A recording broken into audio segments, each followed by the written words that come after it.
আপনারা তো 3 idiots cinema দেখে থাকবেন, যেখানে আমির খান ফুনসুং অংনুর ক্যারেক্টার প্লে করেছিলেন, যেখানে দেখানো হয়েছিল তিনি একজন কত বড় ইঞ্জিনিয়ার এবং শিক্ষার প্রচারের জন্য তিনি কি করেছিলেন। এবার আসি আসল কাহিনীতে। তিনি আর কেউ না, তিনি হলেন সোনাম ওয়াংচুক, যিনি আজ প্রায় 20 দিন ধরে অনশন করছেন, যার ফলে তার ওজন প্রায় 8 থেকে 9 কিলো কমে গেছে।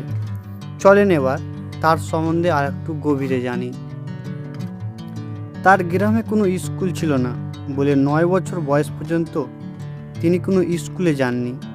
তিনি তার মায়ের কাছে 9 বছর বয়স পর্যন্ত মাতৃভাষায় পড়াশোনা করেন, আর 9 বছর বয়সে যখন তাকে স্কুলে ভর্তি করা হয় তখন তিনি লাদাখি ভাষায় না জানার কারণে স্যারেরা তাকে ক্লাস থেকে বের করে দেয়।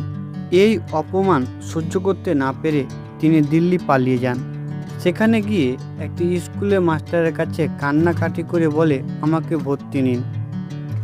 তারপর সে সেখানে ভর্তি হয় আর শুরু হয় একটি নতুন জীবন। পরে তিনি শ্রীনগরে এনটিআই থেকে মেকানিক্যাল ইঞ্জিনিয়ারিং এবং বিটেক করেন। 1987 সালে নিজের খরচে। ইঞ্জিনিয়ার হয়ে চাকরি করেননি।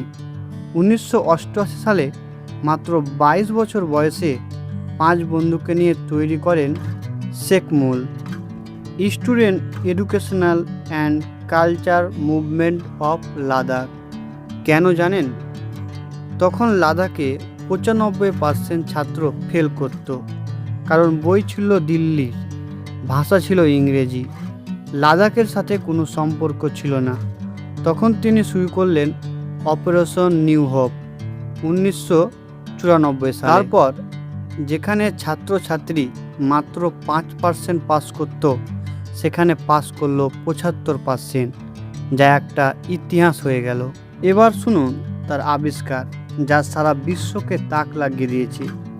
লাদাখে মে মাসে মানে গরমের সময় পানি থাকতো না, জমি চাষে জলে অভাব পড়তো। তখন তিনি দেখেন শীতকালে প্রচুর জল বয়ে যায়। এই জলকে তিনি বরফে পরিণত করে আটকে রাখেন, আর যখন গরমের সময় আসে বরফ গলে জল হয়, যা চাষের জমিতে কাজে লাগে, যার জন্য তিনি রোলেস পুরস্কারও পান। তিনি বিনা কারেন্টে স্কুলের আবহাওয়া রাখেন, বাইরে 30 ডিগ্রি আর ভিতরে 20 ডিগ্রি, 10 ডিগ্রি তফাৎ। তাছাড়া তিনি সেনাবাহিনীর জন্য সোলার হিটার বানান, যার ফলে লাদাখে 50,000 সৈন্য দিনে 40 ডিগ্রি ঠান্ডায় থাকেন।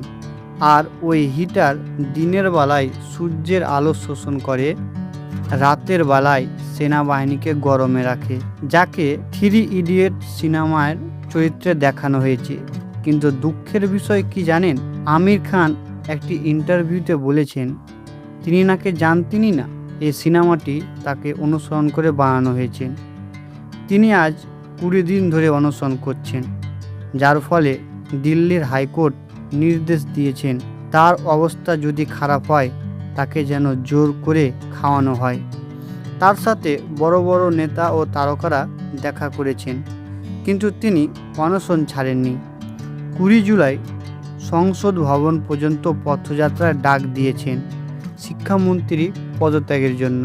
আজ তাকে দিল্লির হাইকোর্টের নির্দেশনায় পুলিশ হাসপাতালে নিয়ে গেছেন। তবে আপনি কি মনে করেন, এটা কি ঠিক না ভুল, তা কমেন্টে জানাবেন এবং ভিডিওটি ভালো লাগলে অবশ্যই শেয়ার এবং সাবস্ক্রাইব করবেন।